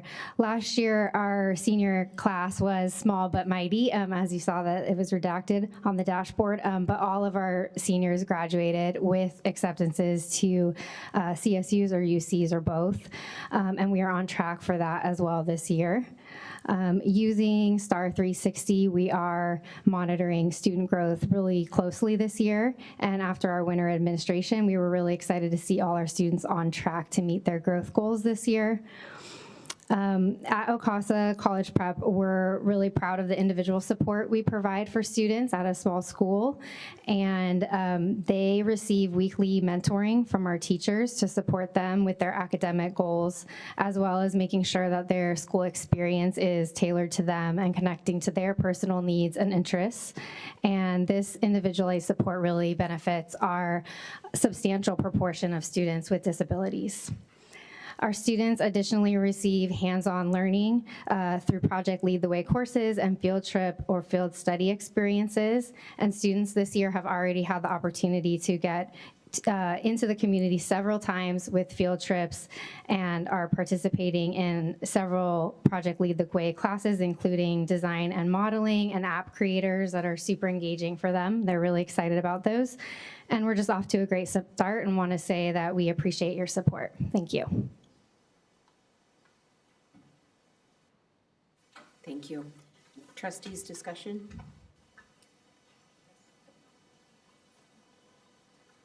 Okay. And, oh, sorry, thank you. Okay. Kind of have comments and some questions. Charter schools in my opinion, were created to offer something different, and as it's been expressed, all kinds of kids need all kinds of different ways in learning. But the whole point is educating the student to give them a bright future. And so my comment is, I'm especially curious about 56% of the students at Cal Ops are considered SED, which stands for socially, economically disadvantaged. Now, as Dr. Johnson mentioned, Cal Ops is a at-home learning. They're basically on Zoom or whatever format they use. So can you imagine 2,907 students socially, economically disadvantaged at home teaching themselves with, reference, I guess they can contact teachers or whatever, but by themselves at home? Looking at those numbers and seeing them in orange and seeing them in red, only 3%, 170 students are in district, in CUSD. That's out of a total of 5,189 students. So that's over 5,000 students live outside of CUSD, and correct me if I'm wrong, we're not getting any funding for them. Or it costs us more, or maybe that's a Clark Hampton question. All right, so the way funding works for charter schools is called an in lieu property tax transfer from the school district to the charter school. So for Cal Ops, they submit their total enrollment as every student, so the 5,196 students, and they submit the ADA for those students to the school district, and we pass through our local property taxes for those 5,196 students, of which 170 are in-district students. So they receive, and it's about $45.7 million of funding that they receive to operate their school. And then for the students who are outside the school district, the state then backfills that funding for Capistrano Unified. Okay, so it's not a losing financial proposition for us. The difference, the key aspect for Capistrano Unified is it changes the type of money. So what we start with $45.7 million in local property taxes. That's given to Cal Ops, and then the state gives us state aid. So if, say, there was a huge state calamity and there was massive budget cuts, we would have to absorb $45.7 million more in cuts that we wouldn't have to have cut, because we're giving away local tax dollars and getting back state aid in replacement. Yeah, I mean, the way to think about it is when your local property tax exceeds your requirements for your ADA funding, you keep the local property tax in your what's called a basic aid district, Laguna Beach, Newport Mesa. And so your property tax funds your district, and if the state has these, what's the word you used earlier, Clark, the volatility of state funding, you're insulated from that volatility because your funding is property tax based, right? So when you pass through the money, you get now a bigger proportion of state aid in the form of LCFF, but when the state then has to make cuts, all of that money is subject to those cuts for you, whereas your property tax money wouldn't have been subject to those cuts. So that's why when the state has large fiscal downturns, districts like us have to make, fiscal decisions, whereas districts like basic aid districts that are wealthier basic aid districts don't, and they can just continue to do what they've been doing, right? So so these 5,000 students push our district farther away from that basic aid designation, significantly farther away from that basic aid designation. When I went and visited, most of the students are from LA and Riverside County. Do they not have a program like this in LA or Riverside County?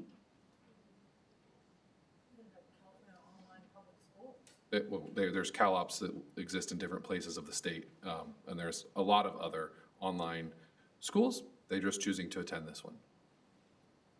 Well, I want to thank Dr. Brown and the staff for presenting. This is now our second, if not our third time in presenting, so that we're aware of the charter schools. And I know I have an invitation I need to get to this spring, OPA, in terms of their their school and what they're doing there. And I can see they siphon off some of our kids some of our students from Castile, and yet Castile is a really high-performing, terrific school.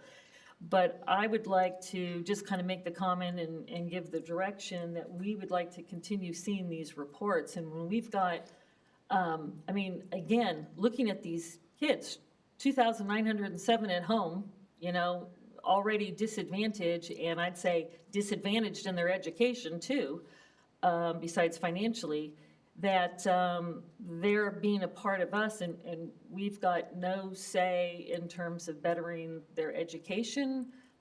What do we do when we see this, and how do we get CSBA to help us recognize this?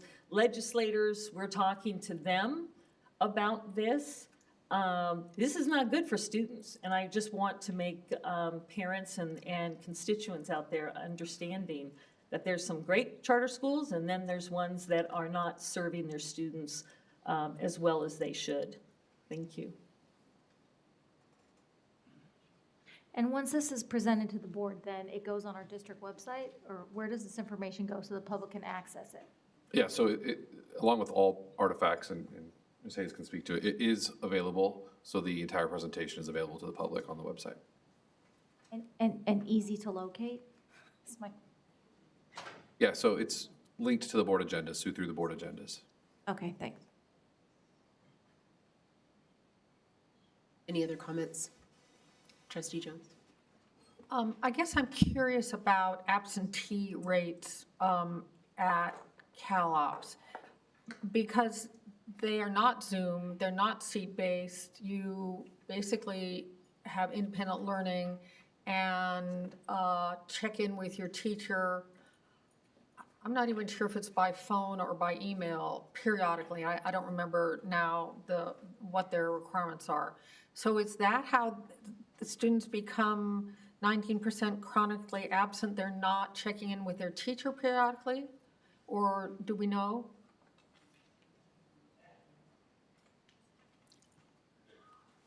Thank you, Trustee Jones. Yeah, I don't know specifically about CalOps, but one of the ways that you count attendance for independent study is by work product and actually the weekly check-in, or I'm not exactly sure how they do their check-in, but work product is one of the ways that they do attendance for independent study programs. But I can find out in more detail for you for CalOps. It just seems so unfair because we get, we're paid on average daily attendance, and we work very hard to get kids to school. We want them to be in school, but they actually have to have their bottoms in the chairs for us to get paid. Whereas, lots of kids can do all the work without any effort, but if they're not, sitting in the chairs, we're not getting paid. Their kids don't have to sit in the chairs, they just have to produce the work.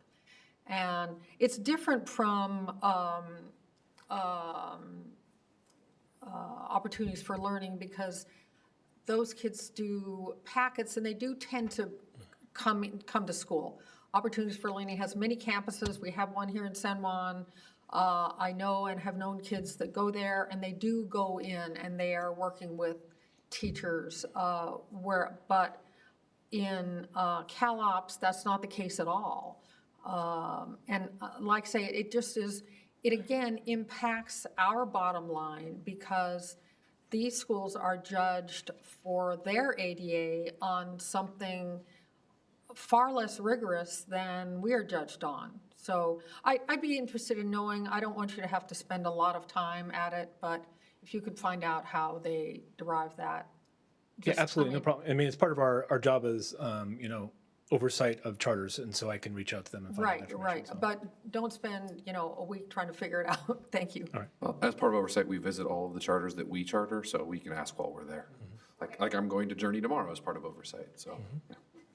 And just as a follow-up, it sounds to me like maybe 19% of the work has not been submitted, because if you're working on your own and you're a night person, not a morning person, you're picking your hours, like, why would you report you were absent one day? So it's probably the assignment-based is really what that absenteeism represents there. But so we'll be curious to know what you learned. Thanks. Absolutely. I'll follow up with a board update. Thank you. And as a reminder, the presentation's available at the link. Thank you. Okay, 13D, Ethnic Studies. This is an information-only item and no board action is necessary. Recognize Dr. Greg Merwin, Associate Superintendent, Education and Sport Services. Present the item. Thank you, President Davis and trustees. Staff presents item 13D, Ethnic Studies. Tonight's presentation will provide for you an overview of the Ethnic Studies curriculum. Staff is going to share the legal requirements, the learning objectives, the goals, the purpose of the proposed curriculum, the process for curriculum development, and a proposed timeline that you will notice emphasizes multiple opportunities for feedback, transparency, and awareness with our community. So Dr. Meg Irvis, our Executive Director of Secondary Curriculum and Instruction, will facilitate the presentation for you this evening. And Dr. Irvis, take it away.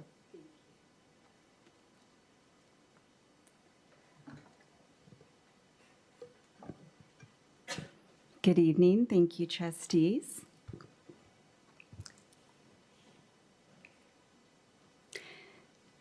So Assembly Bill 101 made ethnic studies a California graduation requirement beginning with the class of 2030. The purpose being to foster understanding, respect, and empathy so that we can help students see themselves and each other as part of the narrative of the United States. There is a very recent development with this mandate. According to the California Department of Finance, the 25-26 portion of the mandate to offer the course on all of our campuses has not been triggered since it was dependent on apportionment in the very recently released budget proposal. So more will likely come on that. However, the graduation requirement does remain a part of existing education code.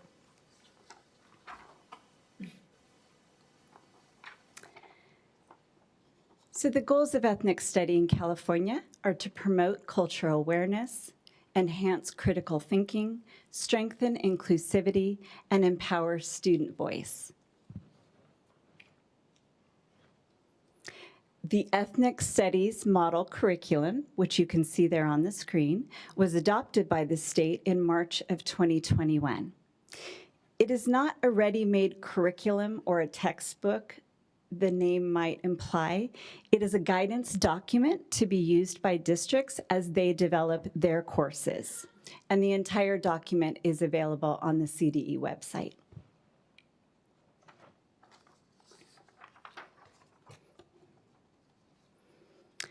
So the California Model Document states that proposed curriculum should focus on 4 themes: identity, history and movement, systems of power, and social movements and equity. Additionally, California's focus includes the 4 primary disciplines of ethnic studies, which include African American, Latino, Latina, Latinx, Native American, Asian American, and Pacific Islander perspectives, including specifically the contributions and histories of diverse communities in your local context for us, Orange County, using an interdisciplinary approach. So providing an overview of 4 major groups within California is in itself a formidable endeavor. And there are many other groups that have contributed to California's history. So in order to incorporate additional perspectives, the committee recommends providing time in the final portion of the course for students to further research an aspect either of one of the 4 groups already studied, but something that piqued their interest, or an additional group not covered within the major 4.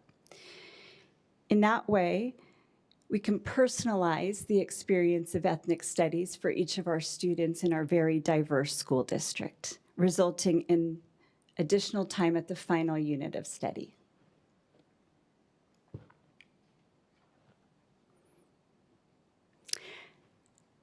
So as far as the curriculum development process, The Ethnic Studies Committee here in CUSD began meeting in the 23-24 school year and included a team of history social studies teachers from across our district high schools who worked in collaboration to develop course content. This year, we added additional partners from Orange County Department of Ed, one of the departments of education within California that has been charged to support this work.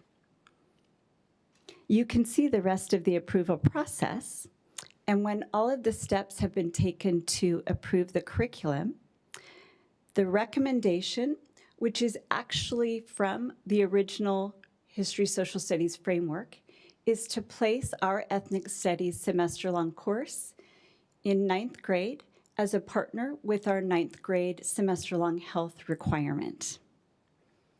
While there are lots of thoughts of why it might be in a variety of different grade levels, this focus in 9th grade on examining multiple perspectives, helping students begin to really develop the high school level critical thinking, and ultimately to learn how to form their own opinions based on information provided from a variety of sources and perspectives, will lead to preparing them for subsequent courses, both in history, social studies, and other areas of study.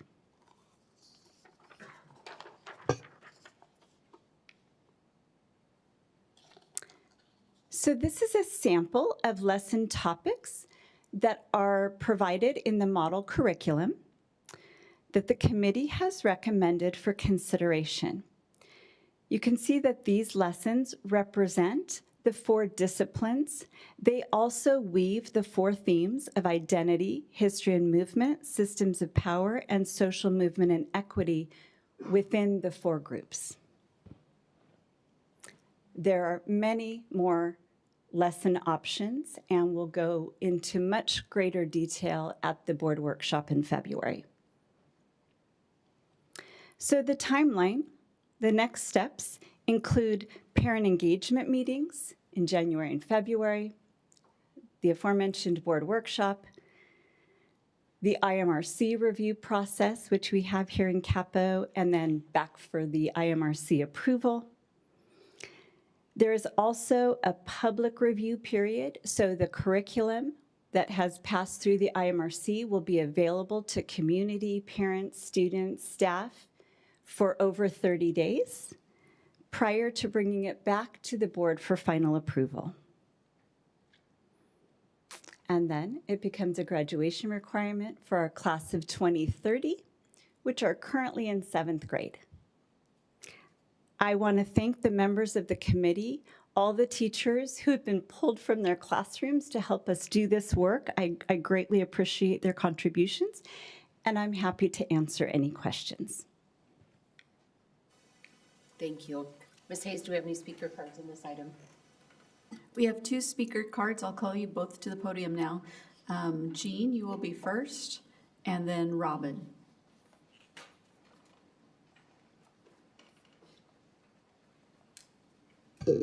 Good evening, board. So last board meeting, it was a little while before that. Last board meeting was a celebration.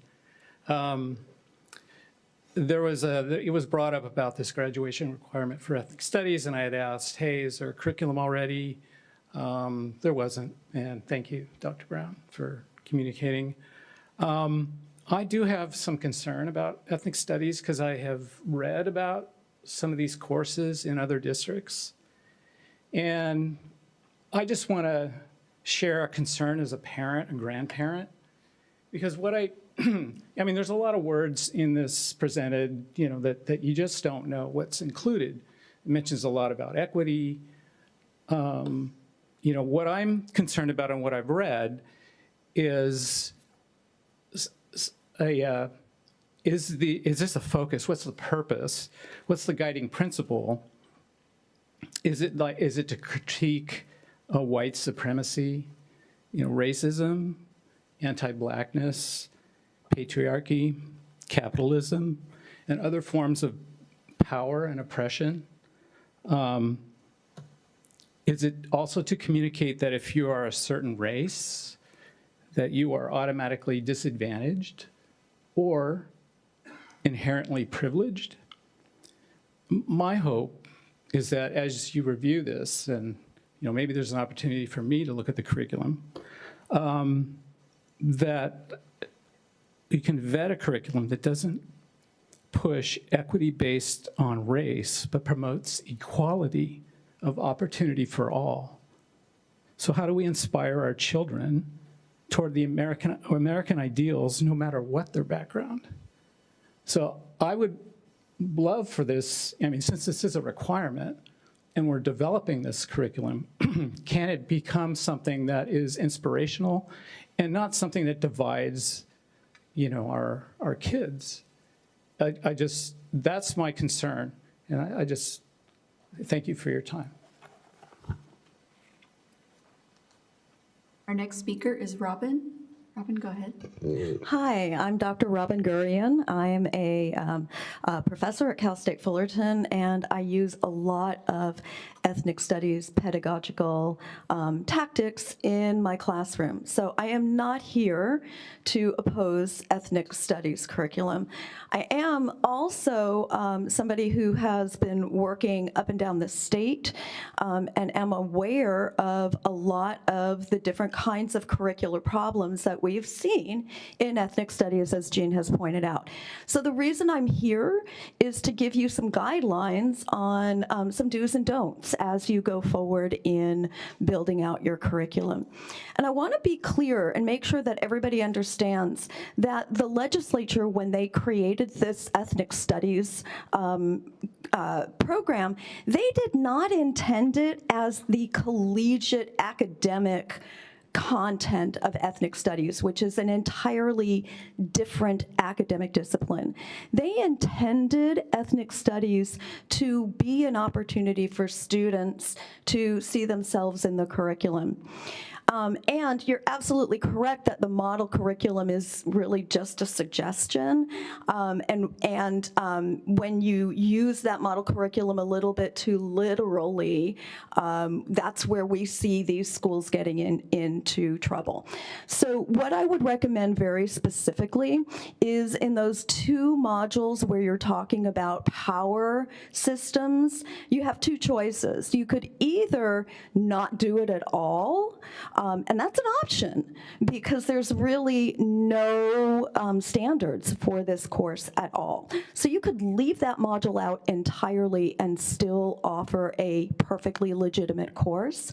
Or you use power systems in such a way that you're not just critiquing Western ideology, but also the kinds of power ideologies that we see throughout the world.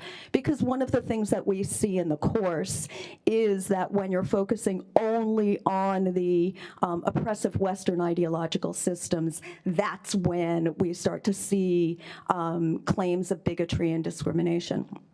Likewise, we really want to make sure that our students are able to develop a sense of critical thinking when it comes to concepts of social movement and social structure. And so not just focusing on the positive social movements in a snapshot kind of way, but making sure that students get to see positive and negative social movements like the McCarthyism of the 1950s.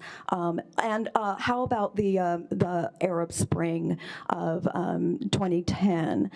We really want students to be able to make critical assessments of what Thank you. That good social... concludes your time. So now we will move on. President Davis? Discussion, comments, questions? Trustee Castellanos? Thank you. Just a couple of comments about the curriculum and the class, I should say.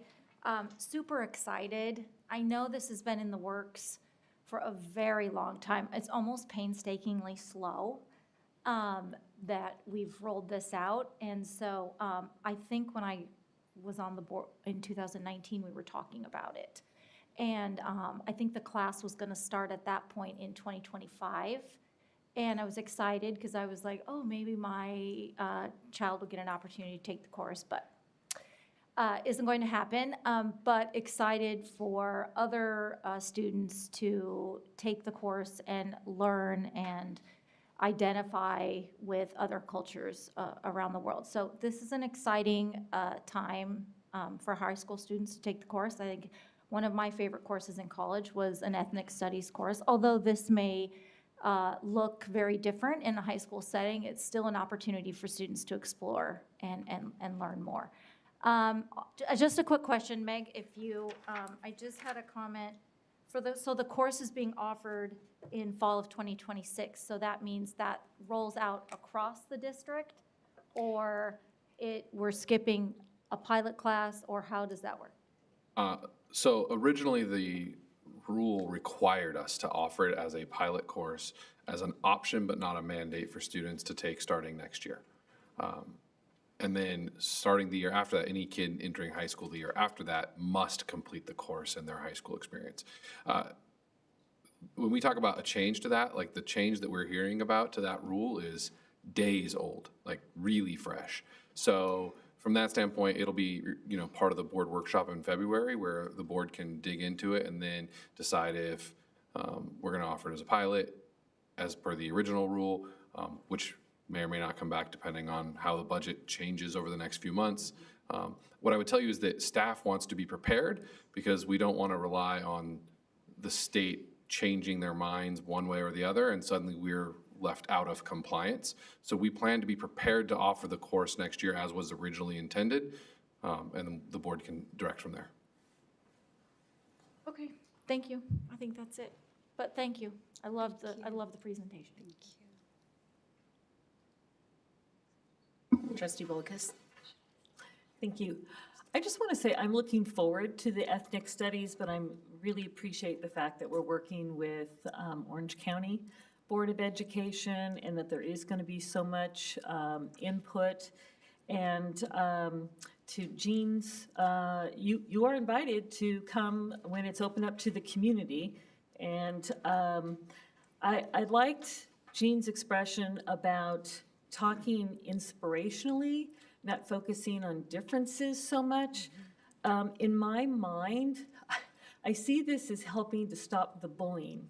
When we start to appreciate one another, understand heritage, differences, the way people grew up, their cultures, that hopefully it builds a greater understanding and not looking down the nose, and creating those differences. And to the point of, not that we can say this specifically, I love the project idea that the students could come up with something. I hope it is something that students will then bring about their heritage, bring about something in terms of traditions in their family. It must have been December before winter break at Bathgate. There was an insider report. They did an international fair. It was kind of tight in the NPR room. But going back to my days when my kids were at Bathgate when we did the same thing, it is one of the best attended events, and that people are proud of their heritage, and the parents were there with their kiddos, our students setting up the booths, and offering foods from that, and it's a great experience. Everyone enjoys it, and I don't know that we can put that into the curriculum, but I would encourage it as maybe an example, when you put these things together. So I'm looking forward to what's developed and being able to be a part of hearing and giving suggestions in terms of what we're doing with it. Thank you. Thank you. Other trustees? Trustee Jones? I can't follow everything that goes on in California. I was not aware. Is it true that there are no state standards for this class? Nothing in the legislation that says we must do this or we must do that. We just have to have an ethnic studies class for graduation, Correct. We would be using the history, social studies standards. There are also Common Core standards that are across disciplines, specifically in history. So we have standards we would be using to inform the course, but there is not a specific set of standards in the way that we think about a standard in biology for ethnic studies. Okay, right. But we definitely have standards within our discipline to work from. Okay, within the social science standards. And the I Common understand Core that. ELA Right. for social studies. Thank you. And so there are no state-approved ethnic studies textbooks like there are health books and some other, so we are rolling our own.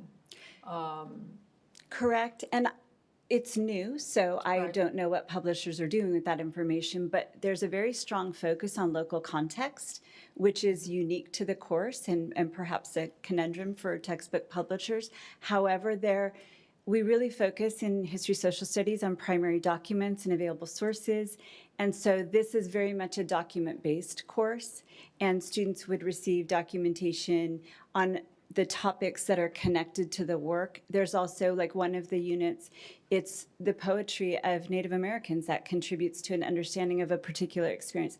So it's unique in that there are lots of resources available, news articles, video snippets. So it will be a unique course because it won't operate from a textbook, but there is plenty of source material available.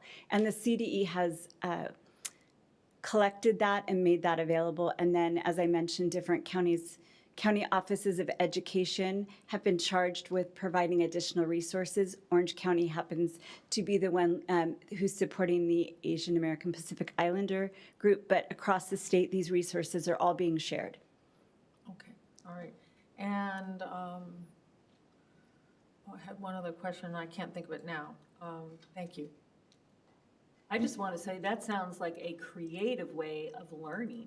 A lot more interaction and, as you say, if it's documentation, things that they can get their hands on and see how it applies to living, to history, making it your own. I think that sounds actually kind of good, not having a textbook done right. Correct. I agree. It's a really great opportunity to get ninth grade students excited about learning really complex topics in new and fun ways with a project-based focus. And just a reminder, we're going to spend multiple hours digging into this, and you will get your fill and then some in a board workshop in late February, which is also a public meeting. I remembered my question, which is that whether there's an Apex learning class in already. Okay, so students could be taking this already if they wanted to. Okay. Yes, for our students with impacted schedules, there would still be an option to meet this requirement in summer. There's a course already in place at Saddleback College that would meet the needs if a student wanted to do it that way. Student Advisor Brando. I just had a more of a logistical question. You mentioned that this is going to be done in conjunction with health in ninth grade. So I know that many students take health over the summer to have an extra elective, whether they want, in addition to their required language class, whether they want to take a history class, theater, ASB, etc. I know you just mentioned this will be available as an online class as well. Would that be available for students to take in the summer? Absolutely. We have students like yourself with impacted schedules, and we'll continue to accommodate that. And could students take both the health and the ethnic studies class over the summer? Yes. Okay. And we will say that impact discussion will continue as another state requirement for a semester-long course around fiscal and personal finance rolls out as well. That you'll have 3 that you have to try and figure out how to get in. So partnerships with Saddleback, online options, of course, options on campus. We'll have a plethora of pathways for students to get through these things. And that's for the class of 2031. So we have a bit of an on-ramp. Thank you. And I'm Native American. I was born in Montana, and my family is Native American. Many of my cousins grew up on a reservation, and just hearing their experience and what it looks like and the traditions and customs around my family's heritage is is always fascinating, and going to the experiences of like your experience, Trustee Bolkus, and those are some of the best, is when we can share and learn from one another and celebrate and make it inspirational. It's just incredibly important. So thank you. Thank you. And I'll be learning from our community of Native American Yes. partners here in our area next week. Wonderful. Thank you. Okay. And we'll move on to, that was information only, so thank you. 13E, Resolution 20,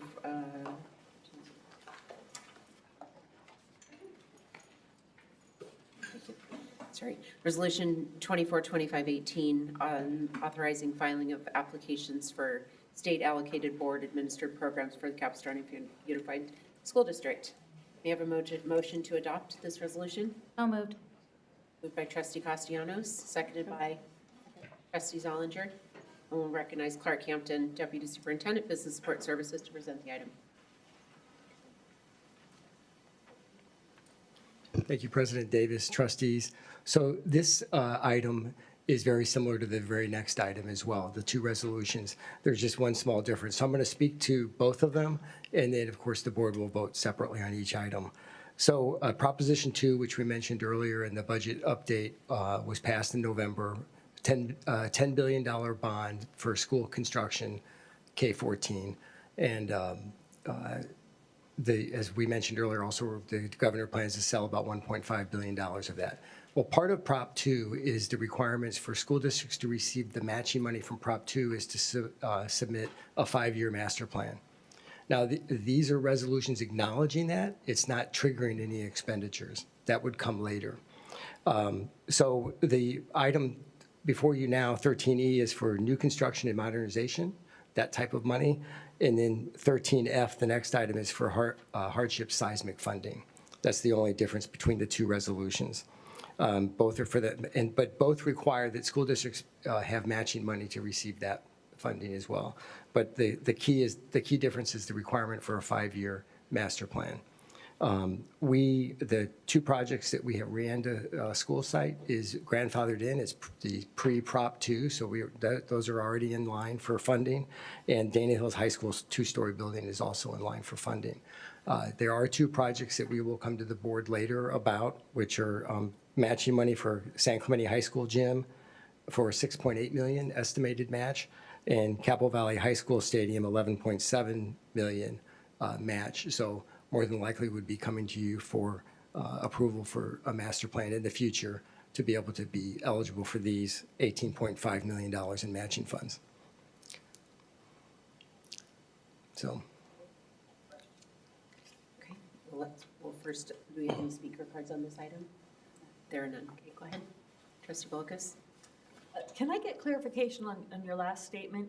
Because I thought somewhere along the line, and maybe it was a question a trustee had submitted, is that the Capitol Valley High School stadium, for example, wouldn't that be grandfathered in, that we don't have to spend the money to have that 5-year plan? I think John can speak to that too. It's when we submitted the application. Oh. Yeah, the project, we've already received the money to build the stadium, but we were able to design it with spaces that are identified for teaching spaces. So this is in addition what we'll get in the future. This is new matching money. Yeah. So you couldn't submit until you had all your approvals. So this is more money that will come in after the construction is over. Right. We just want to keep getting our money, our matches as much as we can with what we have. You're welcome. Mm-hmm. Other trustees? Thank you. Ms. Hayes, can you please call the roll? Student Board Member Verando. Aye. Trustee Castellanos. Aye. Trustee Pritchard. Aye. Trustee Zollinger. Aye. Trustee Adnams. Aye. Trustee Jones. Aye. Trustee Bullicus. Aye. Trustee Davis. Aye. The motion carries 7-0 by roll call with a preferential vote from Student Board Member Verando. Okay, we'll move on to 13F, Resolution 2025-19. We have a motion to adopt this resolution authorizing the filing of application for State Allocation Board administered facility hardship and or facility hardship seismic mitigation programs for the district. So moved. Moved by Trustee Bullicus, second. Yeah. Second. Moved by seconded by Trustee Castellanos. And thank you, Dr. Campton, for the information.